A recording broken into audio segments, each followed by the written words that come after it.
This is the beginning of this week in dear old Texas. It's a Tuesday night at the TCU Neely School of Business. This is ERCOT. Professor Tom Bates and his grad students are discussing what generates our electricity. When the wind wasn't blowing and the sun wasn't shining, what did we have to rely on in Texas?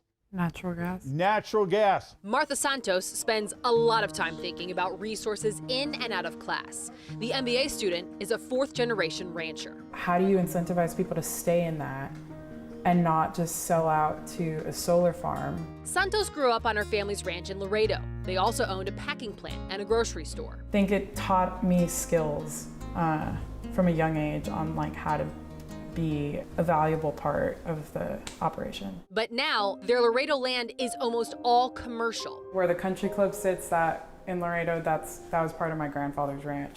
How does that make you feel, that Laredo kind of grew into it?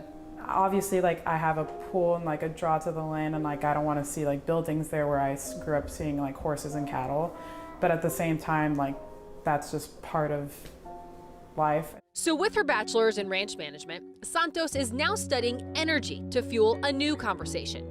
How can ranchers stay in business and also adapt to new technology, like solar panels? It's green energy, but we have to also clear the land and displace like the quail, the dove, the turkeys, and like the whitetail, like what happens to them too. Data shows farmers and ranchers make up about 1% of U.S. employment, but family farms produce over 80% of what we eat. You can't discount agriculture and the need for food and running cattle. Santos is part of the Hispanic Advisory Committee for the Fort Worth Stock Show and Rodeo, pushing her peers to further this conversation. How are we going to manage our resources? Because they're not making any more land. With her TCU education Solar is clean.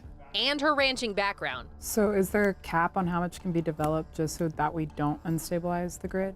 she will continue to ask questions until there are answers. I'm trying to think of a different solution while I'm in the program, but I don't know what it is. Just trying to kind of get exposed and like let the wheels turn. In Fort Worth, I'm Ariel Placencia.